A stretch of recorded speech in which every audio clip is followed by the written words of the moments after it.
Bismillahir Rahmanir Rahim. Assalamu alaikum, dear participants. Welcome to this session of a Meezan lecture series. Today we will begin a new topic, and it relates to the economic Sharia, and in fact it is called the economic Sharia. And as you would be knowing that we have covered various topics from Ustaz Javed Ahmed Ghamidi's Meezan, which is his understanding of the contents of Islam. We are not studying this book in the sequence that it has been written. We have been selecting various topics, and inshallah, once we are through with the whole book, we will recompile the lecture series in the order in which these in which these topics occur in this book. The most important thing that we have to understand here is that Ustaz Javed Ahmed Ghamidi has divided the contents of religion into two parts, and he has derived this from the Quran itself. According to explicit verses of the Quran, the content of religion or the content of Islam is distinctly divided into Al-Hikmah and Al-Shariah. Al-Hikmah, which literally means wisdom, relates to philosophical questions regarding faith issues and moral issues. So faith and morality are the two main topics as far as Al-Hikmah is concerned. And the other content, or the something which relates in juxtaposition to the Hikmah part, is called the Ash-Sharia. It's also called the Al-Kitab. So Ash-Sharia consists of various directives related to affairs between human beings in which they have to interact. This includes the social sphere, the penal sphere, the economic sphere, the political sphere. So the directives which have been given vis-a-vis the Sharia regarding these spheres have been compiled separately. The other important thing that he has inferred is that as far as a system is concerned regarding these spheres, there is no such system to be found in the Quran. What the Quran does tell us are certain principles, certain rules, and certain regulations. In fact, what can be called of them is that they're the Sharia related to that sphere, and that Sharia is constant. The system which is to be based on that Sharia will be derived by political scientists or economic experts or social experts vis-a-vis the principles which are ingrained in the Sharia. So in other words, these principles or these statutes of the Sharia, these are eternal principles, but the system that will be derived or inferred will incorporate these principles, but it will be different in different periods of time. It can be different in the same period of time for different countries, as long as these principles are enshrined in it they are taken into proper account. So that is why he has divided the Sharia part of his book into various topics in which the statutes and regulations regarding that particular topic are given, and after that it is left, as I said, to people to come to grips with these principles and then lay out a system on their behalf. So today we are going to begin with the topic which is called the economic Sharia, and on the same note we can see that the Sharia that has been given regarding economics and the political sphere is something which will be based on principles, and these are statutes, and on the basis of these statutes the system that can be formulated would be done so by economic experts and economists vis-a-vis when they take into account these principles. So the economic Sharia has been revealed by the Almighty through His last prophet, the one that we're going to study today, for the purification of the economy and the economic affairs of a country. And we have to note this, that it is based on the Quranic philosophy of creation. So according to this philosophy, the Almighty has created this world as a trial and test for human beings. Every person has therefore been made to depend on others for his living.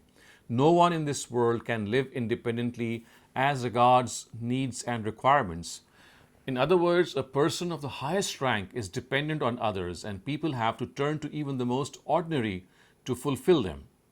So, in other words, every single person has an important role to play, and no person can live a life independent of others as far as his needs are concerned.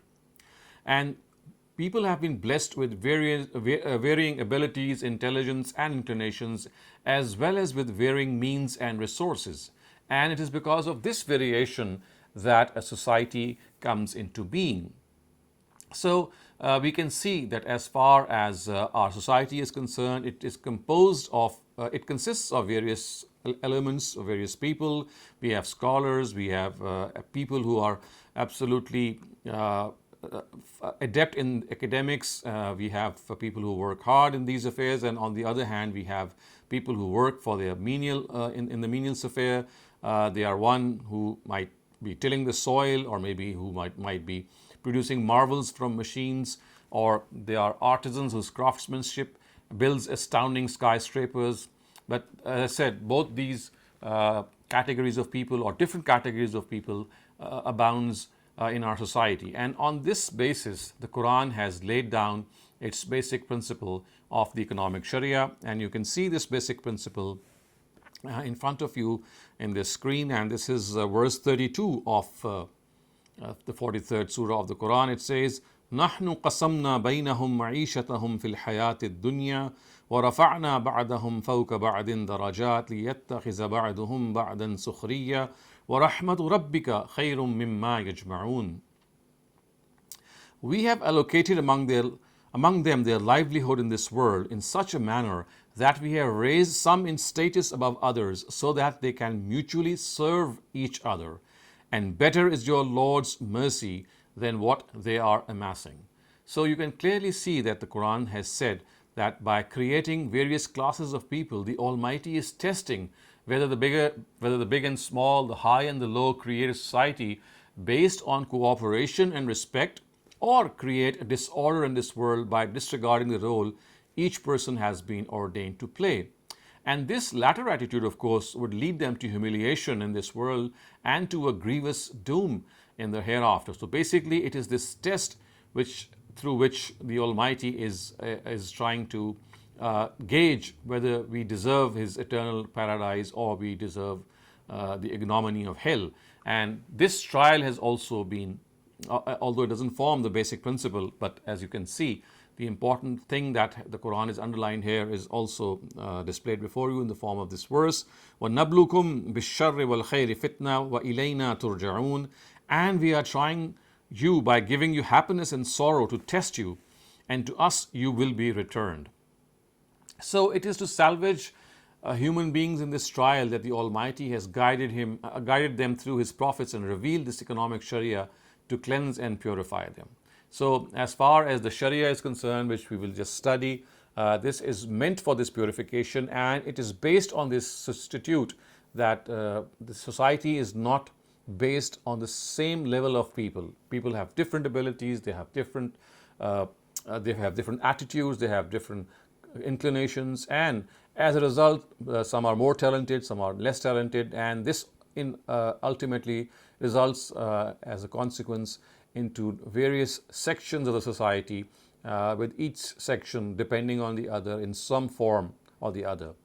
So as far as the Sharia itself is concerned, the economic Sharia itself is concerned, Ustaz Javed Ahmed Ghamidi has said, or he has derived, that it is based on 4 statutes. So these are 4 principles, four pillars, you can say, on which this Sharia stands. And as far as the system that a person can derive on the basis of this Sharia, as I said earlier on, it can be different for different periods of time. It can be different for different societies, as long as it upholds these 4 statutes, these 4 principles. So the first of them that he has summarized here is called usurpation of wealth. So it is prohibited to devour other people's wealth and property by unjust means. Gambling and interest are some horrendous forms of usurpation. Other economic activities should also stand permissible or prohibited in the light of this principle. This is the first principle. This is just a summary that we are at the moment going through. We will take up each of these principles separately and we'll study it into more detail.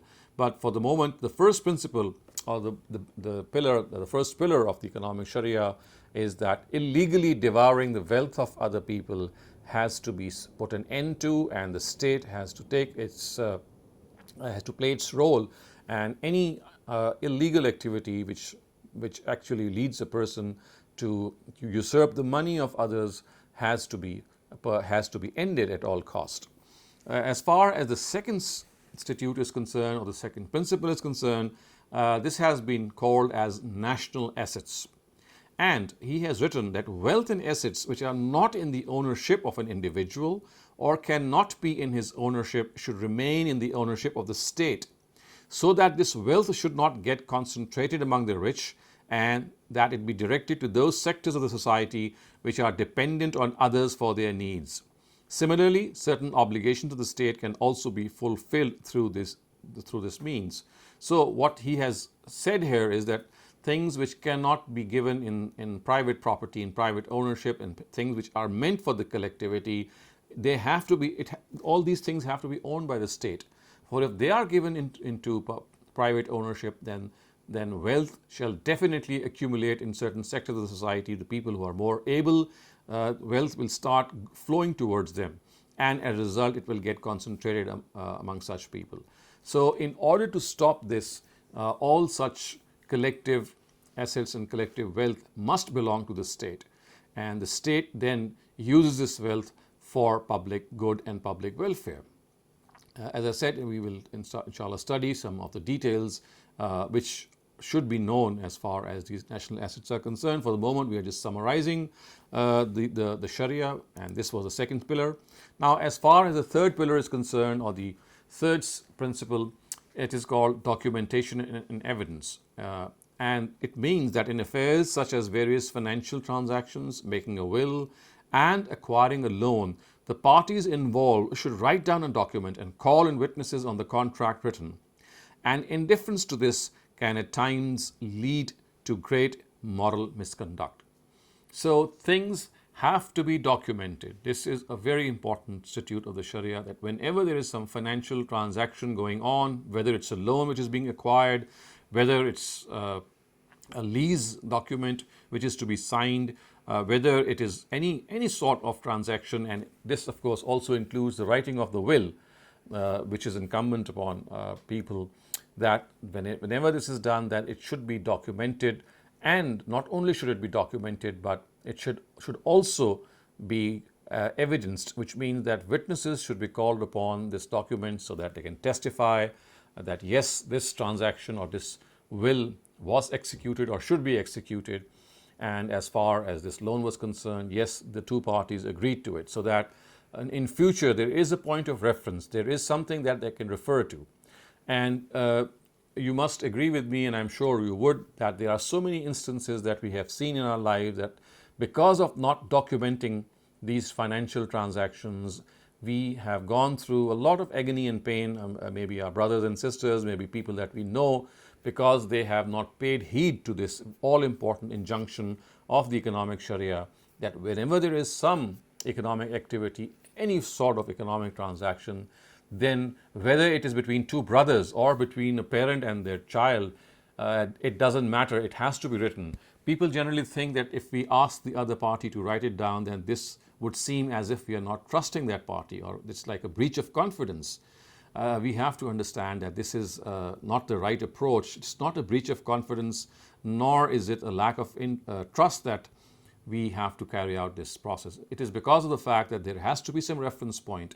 People, when they don't write things and they leave it to their own imagination and their understanding, with time this understanding might change in their minds, and they would not perhaps recall what the original understanding was, and they would stick to the latest understanding that comes to their mind. And our mind works in strange ways. At times we do not recall what the first or original understanding was. But when you put this understanding on paper and through ink, then of course it's like an irrefutable proof. So it is very important that wherever we are, in whatever circumstances, and whoever we are striking a deal, as I said, it could be between very close relatives. I mean, who can be more closer than your own parents or your own siblings and your own children? But even with them, the directive of the Sharia is that we must write down everything, and not only write down, but we must call in witnesses so that there are other people who also know that this important transaction is going to take place, is taking place. And if in case of any dispute, not only does that document stands and as a point of reference, but those witnesses also can be called and they can present the fact that yes, they were a witness to this document and there is absolutely nothing wrong with it, and it has to be in all cost, or at all cost be trusted.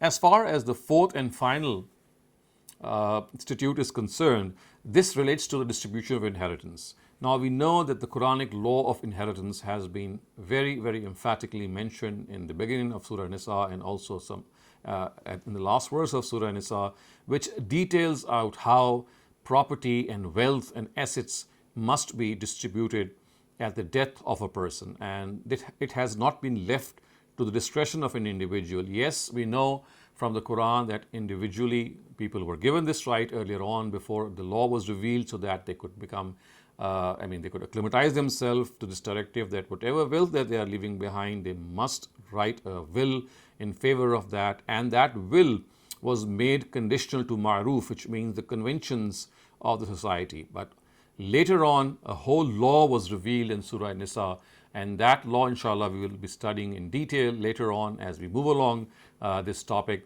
But as far as this law is concerned, it is very important to realize that this is one of the most neglected areas of the Sharia as well, that at times we don't realize that the distribution of inheritance is such an important part of the Sharia, and everyone has been allocated a share, all blood relatives, your parents, your siblings, your spouses, and your children. And then you have also been given the authority and the discretion to write a will in case that you would like to bequeath some of your wealth to other people.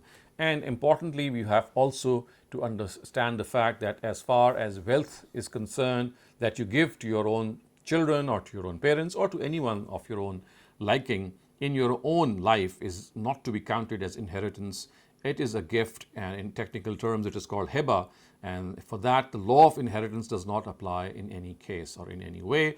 The law of inheritance that we will study inshallah in detail is something which comes into play once a person passes away, and whatever he leaves or she leaves behind is then subject to this law. But what he or she would give in his or her own life to any person in any proportion, in any quantity, is that person's right. It cannot be questioned, of course, if there is some unjust element or element of injustice involved in it, in which a person is without any justification depriving someone of his wealth or her wealth, he or she would be questioned by the Almighty on the Day of Judgment. But in this world, this law of heba or this law of giving gifts to people in your own life is not subject to any worldly law. So with this brief introduction, let us start off with the first principle, which is called the usurpation of wealth, or illegally devouring the wealth of other people. And this has been now been stated or being displayed now before you in front of your screens. Also important here to realize is that the way Ustaz Javed Ahmed Ghamidi has put forth the Sharia in various aspects is something which is always begins with the Quranic verse, and that Quranic verse is the basic verse on that topic. So whenever we'll study the statutes of the economic Sharia as we proceed, these four statutes, they will always begin, each of them will begin with the Quranic verse, which is the basic verse on regarding that statute. And you might recall that earlier on we have studied the political Sharia, for example. We have studied some of the other aspects of Sharia as well, like the dietary Sharia. All of them also began with statutes, and all of these statutes or principles began with the mention of the basic verse or the basic Quranic verse on that topic. So the same pattern follows here, that usurpation of wealth, as you can see, is also entitled, or it begins with a Quranic verse. This is verse 29 of Surah Nisa, which is the fourth surah of the Quran. It reads, Ya ayyuhallazina amanu la ta'kulu amwalakum baynakum bil batil illa an takuna tijaratan an taradim minkum. Believers, do not devour one another's wealth by wrongful means, except through trading by mutual consent. The verse is absolutely simple. It is something which is the call of our own conscience, something which is ingrained in us, that we simply cannot devour other people's wealth through wrongful means, through unjust means, simply because it is against justice, it is against norms of fairness, it is against fair play. We cannot consume, we cannot devour, we cannot gratify ourselves with things that do not belong to us. So in this regard, Ustaz Javed Ahmed Ghamidi, as you go along his book, you'll find out that he is given a summary of some of the activities which the Prophet forbade in his times. He forbade in his times because all of them amounted to this, what we have just studied, that they would be, as the Quran says, aklul amwal bil batil, which means that they would constitute devouring wealth through unjust means.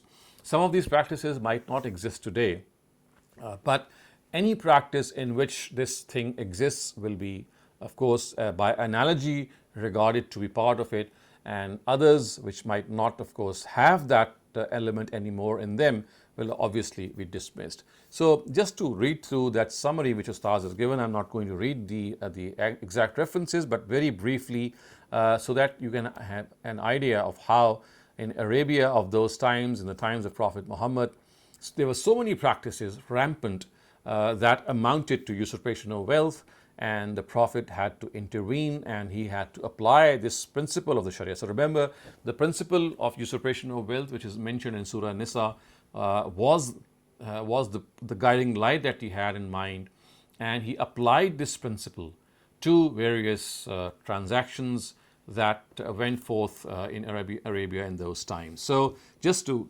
quickly go through them. Selling something before its possession is taken. I mean, this is of course something very common, that unless you don't have that thing in possession, it's still lying with someone else, you start to book it to someone, and that person, before he or she would have even possession of that, would sell it to some other person, and so on and so forth, and this could result in a lot of problems. So this is something that he forbade. Then selling grain bought in mounds before bringing it to the place where it is sold. This is obviously something very clear, that this can again cause disruption, and this can again cause problems for people. Selling and purchasing done by a city dweller for a villager. This again is something which was rampant in the Prophet's times, because people would come from the village to sell their goods, and they would be intercepted earlier on, and without knowing the price or the exact amount that they should be, on which that particular product would be sold or should be sold, they would succumb to their advice or maybe their offers, and as a result they would suffer losses. So this was forbidden in those times. And increasing one's bid in an auction just for deception, this is obviously something that is very clear. Bargaining when someone else is bargaining, this was also a very common practice in Arabia. The Prophet forbade that. Then we have some forms of transactions which were named, they had very specific names in Arabia. For example, we had this thing called muhaqala, which means that selling crops when it is selling a crop and it's still in the spikes. So the crop has yet to be harvested, it has yet to come out of the field, it is still in the spikes, and you start selling it, because in that case you would not have an exact idea of the weight and of course the quantity, and this could result in losses to one party or the other. Then we had this very special form of transaction which is called the muzabana, which means that selling the dates which are on a date tree in exchange for plucked dates. So you see, the dates which are still on a tree, we don't know how they would taste, we would not know whether they are fully ripe to be eaten or not. Whereas the plucked dates, of course, they are in our hands and we very well know their ability. So this would cause a lot of disruption. This would cause a lot of furor amongst people, because in that case you would not have equal amounts. So also to be noted here is that in Arabia of those times, a lot of transactions went through the barter exchange system, in which currency was not involved. Actually, goods were exchanged. So it was basically a barter system. Dates would be exchanged, grain would be exchanged for another form of grain. And that is why it was said that, well, unless you know the ability and the quantity and as well as the nature of the goods that you are selling, you just cannot do so. And this was one form that could entail serious consequences. Then we had this form of transaction which is called the muawama. The muawama is to sell fruits of trees for many years. Of course, this is like an advance sale of things. And again, you don't have knowledge of the future. So if you start selling things for future use, which are yet to be realized, or they are yet to be even sown, this could create a lot of misunderstanding, and of course, wrong calculations could easily be resulted in this case. And then we had the sunniya. This was that leaving an unspecified exception in a bargain. One of its forms was, for example, was that the seller would say, I sell my grain to you, but I will take something out of it. Well, of course, this sounds a little absurd, a little silly here, but this is what happened. And it was a very common practice that he would sell his goods or his grains, and he would say, well, this belongs to you, but I will take something out of it. And of course, what would happen is that they would take out the good part of that grain or something that they would already have specified for themselves. And in this way, the person who would be buying these goods, he could be deceived, or he could be, he could actually face some deception in this case, because he never knew that goods or grains had different qualities and they were in the same mound. Then we had mulamasa. This was also a deal which went on in Arabia, which means a deal in which a person, without thinking, just touches the other person's cloth, and a deal is made in this manner. I mean, this is something, again, we may not imagine because of the bizarre nature that you just touch something and say, okay, now the deal has been made. So as much as it might sound as bizarre, it was a common practice in Arabia. Again, this was something that could have easily caused some problems, and it could lead to unjustifiable means as far as this whole transaction was concerned, and the Prophet forbade it. And then there was another deal which is called a munabaza, which meant that a deal in which people would throw something towards one another, and this way a bargain is made. So it was like throwing something, that commodity, and they would just throw it, and the receiver would have to buy it. I mean, it was like something that it belonged to him now, and the person who would be throwing that commodity could throw anything. And so it might be, again, as I said, might sound very strange to us, but this was a very common practice. And when things become very common in a certain society, we tend to develop a proper sense for them, and the common sense that guides us easily by telling us that this is something which is absolutely should not happen, we tend to lose sight of that. So if there is this question that might arise in our minds, that why is it that this was even allowed, so please allow this to happen, because when people get accustomed to certain things, they stop questioning its validity or its basic nature.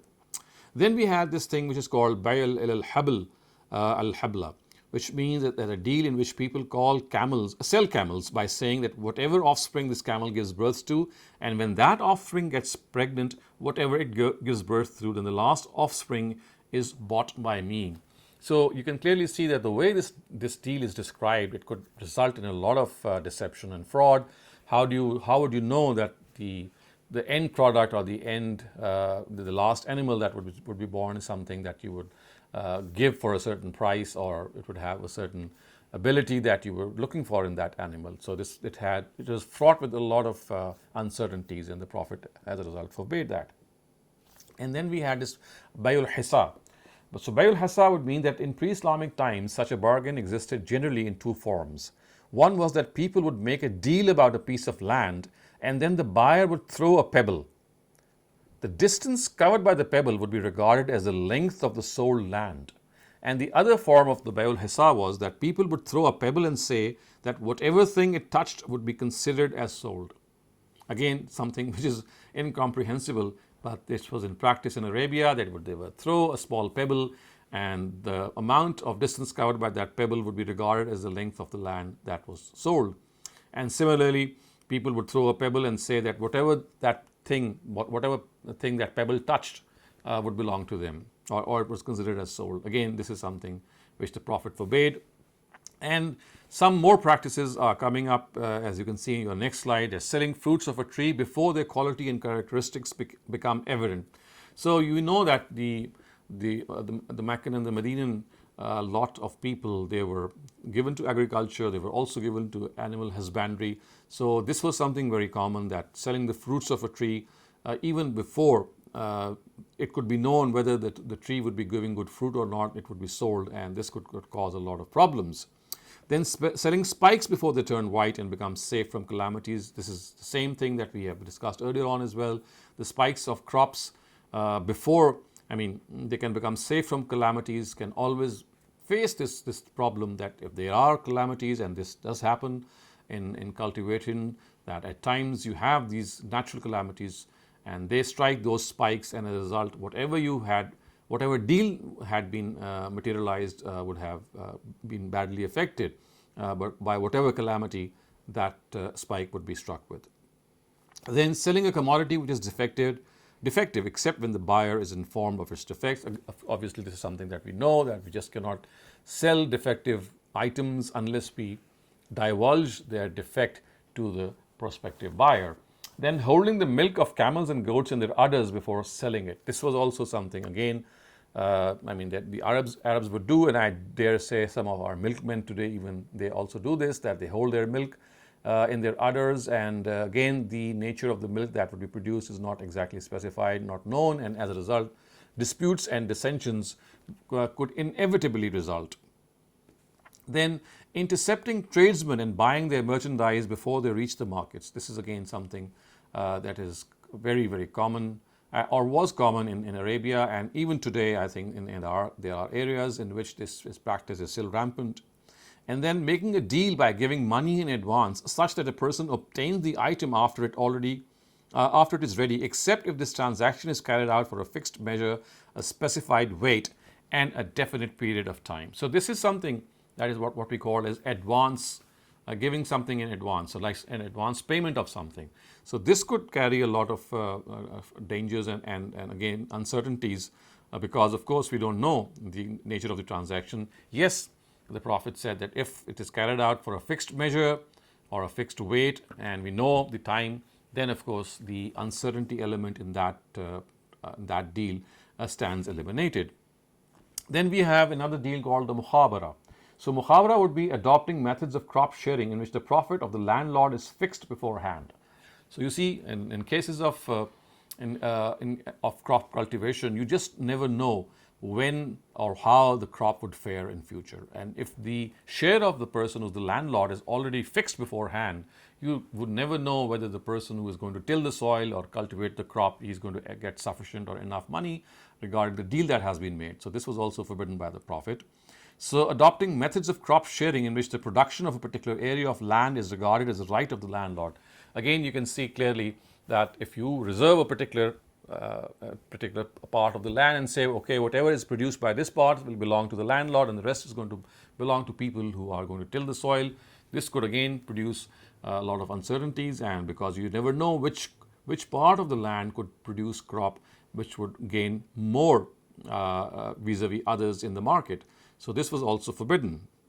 And then selling jointly owned properties without giving the shareholders a chance to buy them, except if the ownership divisions are determined and the parts are separated. So this is something that even today exists in many villages because there are joint properties, and you just don't, instead of, if the property is joint, then it is obvious that the first shareholder or the first right belongs to a shareholder. If you want to sell that property, then the shareholder has the first right, except as it says that if the ownership divisions are determined and the parts are separated, because in that case, if the ownership is known that, well, this part belongs to me and the rest doesn't belong to you, to me, and it can be divided, and of course there are those lanes that can be left in between that land area, so that in the case of a division, in the case of selling that land, there is no problem as far as passing through that land is concerned. And this is something that people who live in villages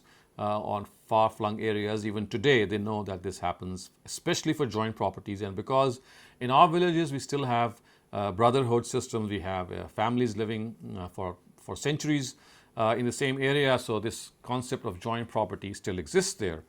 So these are some of the practices which the Prophet forbade, and they were essential that they be named because some of them exist today and some of them might not exist today. But the reason behind which we need to understand why we need to give proper attention to this whole law is that some of the activities today might carry the same dangers and same uncertainties which might not even exist in the time of the Prophet. So by analogy,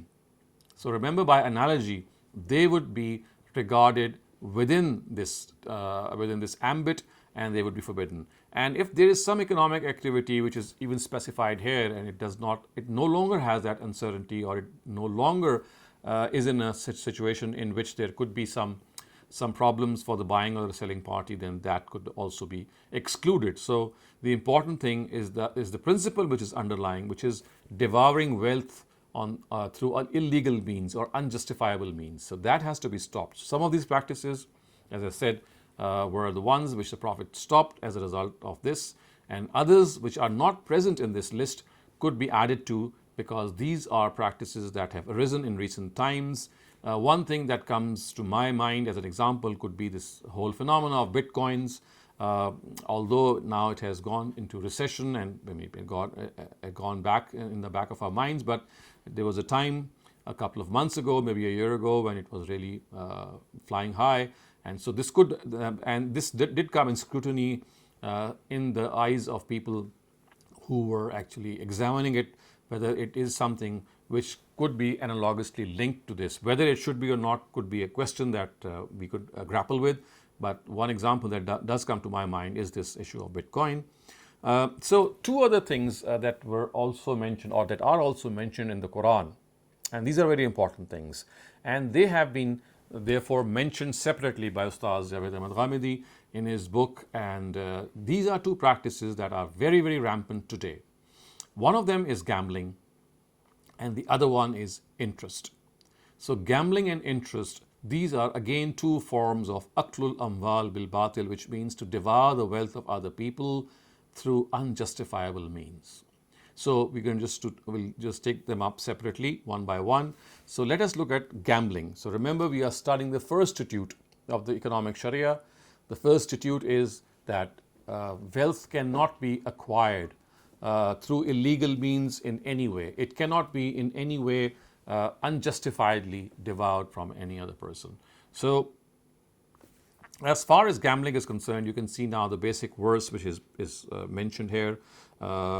And of course, there are some other things also mentioned, but as far as gambling is concerned, these are in fact two verses, verses 90 and 91 of Surah Ma'idah, which is the 5th surah. It says, Ya ayyuhal lazina amanu innamal khamru wal maisir wal ansab wal azlam ridsum min amal shaytan fajtanibuhu la'allakum tuflihun. إنما يريد الشيطان أن يوقع بينكم العداوة والبغضاء في الخمر والميسر ويصدكم عن ذكر الله وعن الصلاة فهل أنتم منتهون. Believers, this liquor and gambling and idols and these divining errors and these divining errors are abominations devised by Satan. So avoid them that you may succeed. Satan seeks to stir up enmity and malice among you by means of liquor and gambling, and to keep you from the remembrance of God and from the prayer. So will you not then abstain from them? So as you can see that there are a couple of things, in fact 4 of them are mentioned here, and they are called as the dirty handiwork of Satan. So these include liquor, such as alcohol consumption, gambling, idols, and divining arrows. All these things are mentioned here because we have to concentrate on the aspect that we are studying, that is gambling. So why is it that gambling is prohibited? So we know that gambling is merely chancing our luck, and that is why the Quran says that it is from the filthy works of Satan. So this expression has been employed because gambling gives rise to moral misconduct in a person, which gradually encompasses his personality. The reason for this is that if an economic activity is based on rights and services and rational decisions, it develops a high moral character. It becomes a strength in a person. But if an economic activity is based on mere chance, fortune, or fortuity, it produces an attitude which is based on avoidance of hard work and service. So when you gamble, this is something which develops in ourselves, that we just shirk hard work and we rely on fortune and chance. And this gives rise to mean qualities such as cowardice, faint-heartedness, and these qualities subsequently eliminate the innate qualities of honor, integrity, sincerity, and self-respect. So a person becomes unmindful to the remembrance of the Almighty and to the prayer, and instead of having love and affection for his fellow beings, he has nothing but enmity and hatred for them. So remember what the Quran says, that these activities, they stop you. يَصُدَّكُمْ عَنْ ذِكْرِ اللَّهِ وَعَنِ الصَّلَاةِ. from the remembrance of God and from the prayer. So such is this activity. Of course, there are three others mentioned as well, but just to concentrate on gambling, that it stops us from God's remembrance. It also has effects on our prayer routine, because you are so into it that when the prayer time comes, you just forget that as well. So that is why gambling is something that has been stopped or has been forbidden. So one important thing to note is that gambling in pre-Islamic times was also a means through which the rich showed their generosity. Yes, they showed their generosity and helped the poor and needy. And this happened in winters mostly, when there was a lot of cold. I mean, Arab was a cold country in the winters, and because of those cold conditions, at times drought would prevail. And what would happen would be that courageous people would gather at various places. They would drink liquor. And in their state of inebriation, they would slaughter any camels that they could get hold of. Yes, they would do this. In their state of inebriation and intoxication, they would just start slaughtering camels. And then they would pay the owner of the camels whatever price he would demand. Then they would gamble on the meat of the slaughtered camels. So the camel would be slaughtered, they would pay the owner of the camels whatever he would demand, and then they would gamble on the meat of that slaughtered animal. So the meat would be divided into, or would be cut into various pieces. So various parts of that meat would be placed as bets and gambles in gambling, and whatever part of that meat a person would win in gambling, he would generously distribute them among the poor. So what would happen was that he would not consume the slaughtered animal's meat for his own use. So he would bet on that, he would gamble on that meat, and the meat that he would win as a result of that gambling, he would distribute that meat among the poor people who would gather around on such occasions. So in pre-Islamic Arabia, this was a matter of great honor, and people who took part in this activity, they were considered as very, very generous and very philanthropic. And poets would eulogize their accounts, and they would write odes in their benevolence. So it was because of this very utility of liquor and gambling which prompted people to inquire when they were regarded as prohibited items. And the Quran said those famous words that when they said that يَسْأَلُونَكَ عَنِ الْخَمْرِ وَالْمَيْسِرِ, they are قُلْ فِيهِمَا إِثْمٌ كَبِيرٌ وَمَنَافِعُ لِلنَّاسِ وَإِثْمُهُمَا أَكْبَرُ مِنْ نَفْعِهِمَا. They ask you about liquor and gambling. Tell them there is great sin in them and some profits as well for people, but their sin is greater than their profit. So people generally think that the Quran has praised or at least acknowledged that gambling or liquor has some benefit. Remember, this is not what the Quran is talking about. It says that the sin is greater than the profit that you might gain for them. And again, the profit that is being talked about is the one that, because in those times, intoxication, through being intoxicated by liquor, they would gamble, and whatever meat they would win through in that gambling would be distributed among the poor. So there was, of course, this benefit for the poor. But the Quran said that the moral sin it incurs is much greater than that profit that you might gain and distribute the proceeds of that profit to poor people. So with this, I'm going to end my today's talk, because we have covered a basic principle, although one of the main parts of that principle, which is the institution of interest, because of its importance, I'm going to devote special time to it, inshallah, next week, in which we will discuss this whole issue in more detail. But just to sum up, today we have started studying the economic Sharia from Ustaz Ghamidi's Meezan, and we have seen that it is based on 4 principles, on 4 pillars. So one of them is usurpation of wealth that we have studied, or we have begun to study today, and we have seen how various transactions in the times of the Prophet would result in this illegal or unjustifiable devouring of wealth, and we saw so many transactions which were rampant in his times, which he forbade, and some of which still prevail today. And then near the end, we discussed how gambling damages that inner purification of a person. It makes a person a coward, a faint-hearted person who would not do hard work, who would take chance, who would depend on his on chances and fortune to earn money. instead of doing hard work. And this is precisely why the Quran has prohibited gambling. And the fact that gambling and liquor in the times of Prophet Muhammad ﷺ were also a means of benefit for people was also pointed out, because they would gamble on the meat in a state of inebriation, and that would be profitable for the poor. But the Quran said that in spite of this benefit for the poor, you just cannot justify it, because the sin that it incurs and the damage it does to our inner purification is much, much more.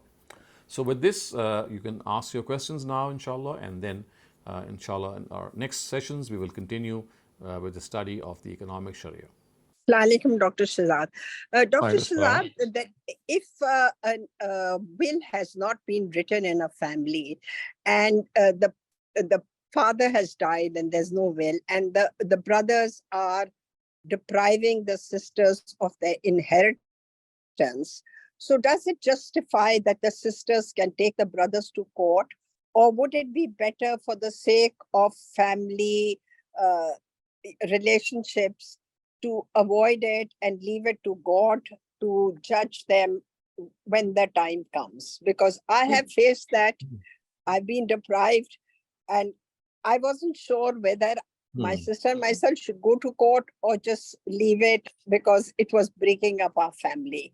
So what would your opinion be when there is nothing written on paper, but the brothers just decided themselves how much they would give and what they would give? You see, even if it is not written on paper, it doesn't matter, because the Sharia has laid out the law of inheritance in detail. So the will only affects, you get to execute the will when it has been written.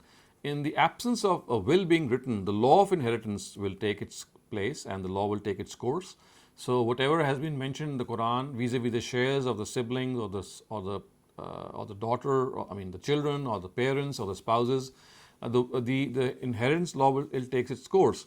And if someone deprives a rightful shareholder or an heir of his or her share, then the Quran tells us that this is a major sin, and this is something that can really entitle a person to grievous penalty in the hereafter. So the options are, both options are open. If you think that this is a grave injustice that has been done, and you would like to have your legally earned money in the form of inheritance, you have all the right to take people who have usurped your wealth to court. And as I said, there is the other option also, that you forgive that injustice for a greater good, which is that you would not like the family to break up. So both these options are available. We just cannot give an explicit answer. On some occasions, you forego your right for a greater good that you can acquire, and on other occasions you think that this is such a big injustice that it's going to set a trend for other people or for later generations, and people must be called and checked for this wrongful behavior. So as I said, that this is a choice that has been given to every individual by the Sharia, and it's a choice which a person must exercise, keeping in view the circumstances that he or she is in. So I would say that this is like a choice that you have, and maybe you don't have it any longer, maybe at this instance, but whenever you had it, it was a choice that you could have exercised, keeping in view your family situation and keeping in view the greater good maybe, or the greater, I would say, a situation in which at times forgiveness is good. But as I said, this is not a rule. On certain occasions, or maybe on many occasions, because this is very rampant in many third world countries, Muslim third world countries, in which women are deprived of their share, particularly sisters or daughters. So this is a norm. It has unfortunately become a norm, and if someone decides to end this very unjustful distribution, I think it's very justifiable if things are settled in court. And as I said, the choice is always on the individual himself. Dr. Shehzad, my sister and myself tried to do it, go to court, but it was totally breaking the family. So we withdrew, we left our shares, and we've left it to God. Whatever happens, Okay. we didn't want to break up the family. But I wanted your opinion whether one could have. So I think that's maybe, inshallah, God will compensate you for that. So you did something out of nobility, out of something that you did not. The good of the family, the fact that you wanted the family to remain intact was something that was a bigger value to you, and I'm sure This is something which will earn you a lot of reward. It might result in a lot of worldly loss, financial loss, yes, but inshallah it will earn you a lot of reward. And I mean, this is something which is very unfortunate. And I mean, still in our own villages, this is something of a norm. Women and their lot is deprived of these shares of inheritance, and they think that since they have to go to and become someone else's wife, and that person is going to take care of her, so therefore the brothers or the fathers, they think that they don't need to give them inheritance. But let me tell you once again that in Surah Nisa, as we go along, when we study the inheritance verses later on, you'll find that the Quran says that this is one of the major sins. Just like fornication, just like polytheism, this is one of the major sins which can land a person in hell if you deprive people of their rightful shares of inheritance. So I forgave them and we had a loss, but Allah Malik hai. Thank you so much. Right. Thank you, Dr. Saleem. We have a question in the chat that's related to Rafia's question. It asks, if a person has only daughters, can he write all of his property to his daughter's name in his will? Yes, he can. So when he only has daughters, for example, if there are 2 or more daughters, then the Quran says 2/3 of the wealth will go to these daughters equally. So 1/3 will still remain. So in that 1/3, he can write a will and say that, well, this remaining 1/3 should also go back to my daughters, and this can happen. Thank you, Dr. Saleem. Javed, you're up next. Please go ahead. Ji, Assalamu alaikum. Walaikum assalam. Dr. Sahab, I came across an interesting video yesterday, small video. He was referring to a term in the Quran which he thinks should be translated as an easy money. So the easy money is not allowed in Islam. So this is a very important categorization. Have you come across this kind of terminology? Yes, I have come across, but unfortunately it's a wrong translation. I think the word is kulal af. So word af is used as easy money, and I mean, I have seen that being translated, but I think that, I mean, I'm quite sure that this is not the correct translation. It actually means whatever is left over. So if you read through Surah Baqarah, I think this comes around somewhere in Surah Baqarah when the issue of infaq or spending in the way of God is taken up, and they would say, yas'alunaka maza yunfikun, they would ask the Prophet that where should we spend our wealth. And near the end of this whole question series, the Prophet said that whatever you have spare, which is above your personal and business needs, whether they belong to the present or the future, you should spend on the society. So that is termed at times as easy money. I think it's a wrong translation. So that is not easy money, it's basically spare money. Assalamu alaikum, Dr. Walaikum assalam. Sir, my question is about gambling.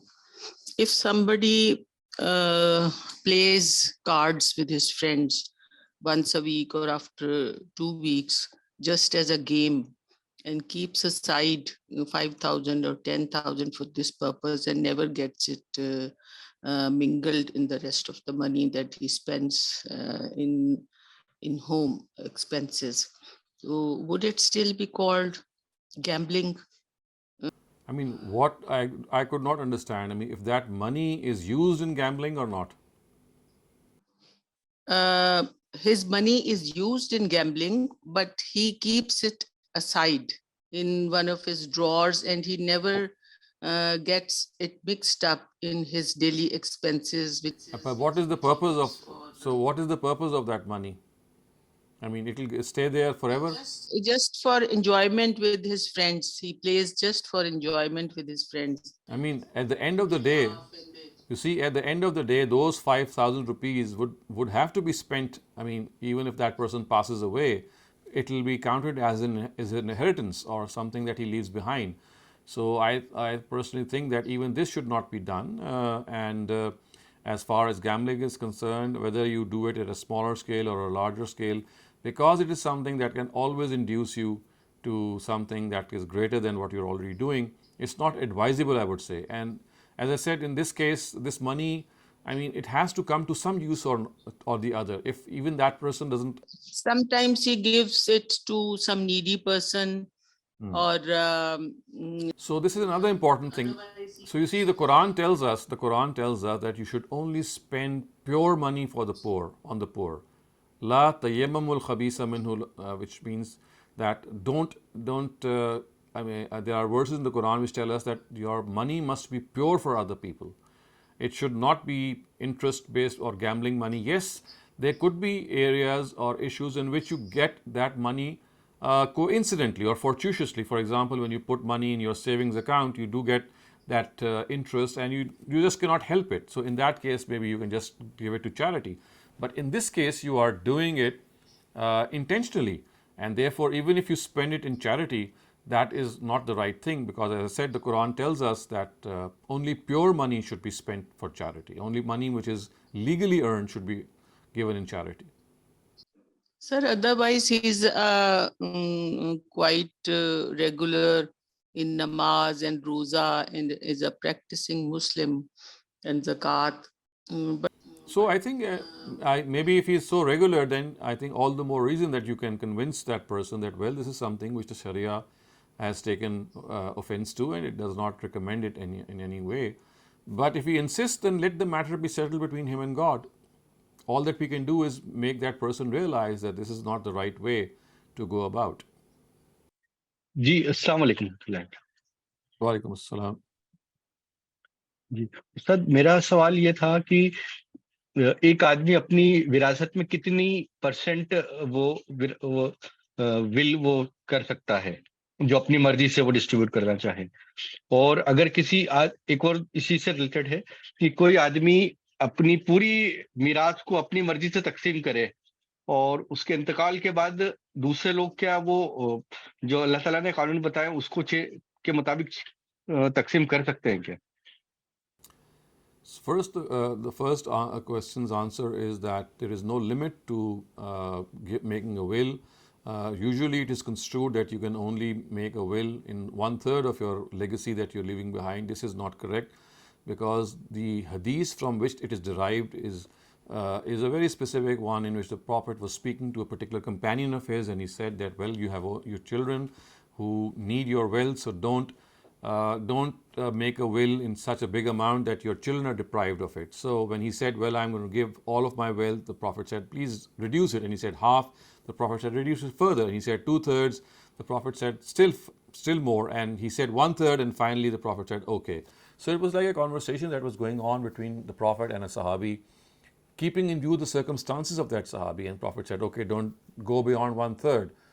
And people thought that, well, the Prophet is creating a limit for all other people as well, whereas this was a very specific incident for a very specific Sahabi. So therefore, the answer to your question is that the person can will any amount, keeping in view the norms of justice. Of course, if he does this in an unjust way, then this is something which will make him accountable before the Almighty. But as far as the fact is concerned, if he keeps these norms of justice in mind, he can write a will for any amount. There is no such restriction of 1/3 in this regard. And as far as your second question is concerned, what I understand is that you are saying that a person did not go along the Sharia and he made his own choice. So I think if he has made his choice, that we are no one to correct it. So this is something. Yes, one thing that can be done is that all the heirs agree that this correction should be done, or it could affect someone. I mean, it could wrongly affect someone in a way that the other people would not be affected. Then yes. Otherwise, I think we should not tamper with whatever will that he has made. Of course, it's a grave offense that he has committed. But unless and until all the heirs agree that yes, this should be done, that you should rectify the will so that the amount of legacy or inheritance that he has left behind should be given in accordance with the principles of the Sharia, then of course this could be done. But if there is no consensus, then in my opinion, until this moment, I think that they should not be tampered with. But I think this is something that we need to consider more, maybe, and reflect on this. But personally, at the moment, I do think that unless all the heirs agree there should not be any tampering. Jazakallah, sir. We have a question in the chat that asks, giving one's wealth to brothers is like zulm and supporting an unlawful norm and strengthening it. Will Allah ask about it?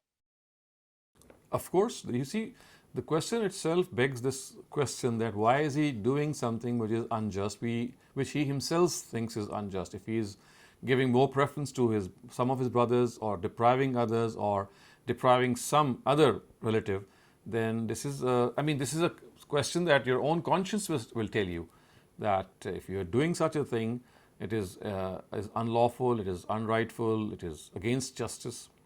Why would we do it? I mean, unless there is some sound reason, and that reason has to be very sound, by the way, how can someone do it in a normal state of mind?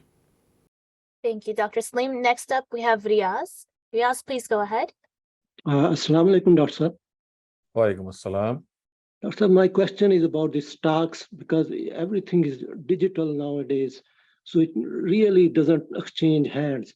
So for example, if someone is buying this stock today and next day he's losing it, so can he sell it? Is it Islamically fine?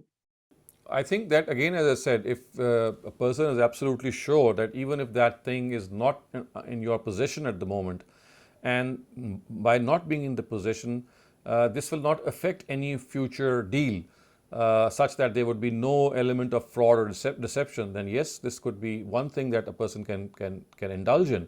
But remember, in the times of the Prophet, there was no means to guard against it.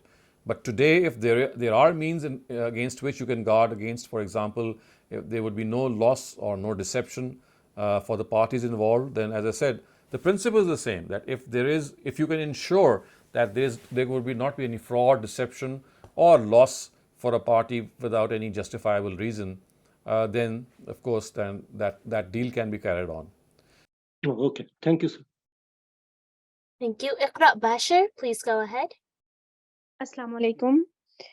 Sir, my question is that when someone buys something or make an agreement and advance payment, but don't take that thing in custody or possession, or maybe that thing keeps into the sellers go down or don't know, and then they sell that thing on a certain price whenever they want. So what does it come under? Which category, and how is it? I mean, I need to understand the deal a little more. You are saying that you are buying something in advance, and that advance payment is... Yeah, for instance, you are in a business of rice or wheat. You sell rice, and I contact you and I say you, okay, you book my 10 sacks, 12 sacks, and what price you charge me, you agree, and I pay you. And I don't know, I don't get those rice in my custody. And then I tell you later on, now I want you sell, so you please sell, and I will get the difference of the price. So, as I said, if there is no fraud or deception involved in this dealing, then it is not a problem. So, I mean, if you can ensure that that advance deal in which you just don't have that rice in your own possession. So what happens is that in case the seller has the possession and you don't have the possession of that, and you tell the seller that instead of me buying it, you sell it to whom I have sold it. Is that so? So if you sell it to another hand and you are like an intermediary, and you're just telling the seller that instead of giving it to me, just give it to that third person, and I'm just going to back away, you just give the difference to me. So yes, this is a possibility, but as I said, if any fraud or deception can be avoided, I mean, if it is not fraught with any fraud or deception, then there is not a problem in this. I was little confused. Like, is it mandatory to take the possession? It is not. You see, in the times of the Prophet, it was a cause of problem. So it could have resulted. So he forbade these deals in which things who are not in your possession, you start selling them. Because in those times, it was difficult to store things, and you could not store up a lot of vegetables, for example, a lot of grain, and some other things. And there could be other reasons as well. So he forbade it. So remember, I've made this clear that all these transactions, if they don't result in any fraud, deception, or usurping of wealth through unjustifiable means, then you can carry them on. So basically, they are meant to safeguard any fraud or deception. If this is taken care of, then you can proceed. Yeah, sir, but there is an other factor involved in this, like when people start making stocking things, so prices up, inflation, and it also leads to starvation. So you see, and you've just pointed out a thing which is something which would immediately put a stop. It would immediately make me realize that I should not do it. So you see, this is another element. It's not just a question of selling from the first to the third hand, with the second hand being intermediary. It also promotes concentration or illegal concentration of grains at one place, and it creates deficiency of grain or maybe some other goods, basic deficiency for basic goods. This in itself is something that should be checked. And generally for this purpose, what happens is that the governments of a country, they make laws that this should not happen. And in the absence of those laws, it's now like a personal choice that you have to make and understand that it should not result in any sort of loss or deception for the other people. But I can tell you, in most countries, I'm not sure about our own country, but in many countries in which such deals take place, they are governed, they are monetized. They are monitored by the government so that they do not cause any problem for the consumers. Okay. Thank you. Thank you very much, Dr. Saleem. We have one more question. Noshad Shafkat, please go ahead. And that will be our last question of the day since we're running out of time. Thank you, Dr. Sab. There are certain people who make deals with regard to, for example, dollars. They go to a broker and ask him that I bought $300 from $3,000 from you at today's rate, and I will pay you a month hereafter. If the price gets lower, then I will pay you the difference. If the price gets higher, you will pay me the difference. Is that legal in Islam? I will need to think about it in more detail, but I think what the principle is something that you can apply maybe better than me. If this does not result in any fraud, deception, or loss for the parties involved, then yes, it can be put up with. But if there is any such fraud or deception, then it should not be. As far as the question itself is concerned, I would need to think more about it to come up with my own opinion. Thank you very much, Dr. Saleem. That was it for all of the questions today. Inshallah, see you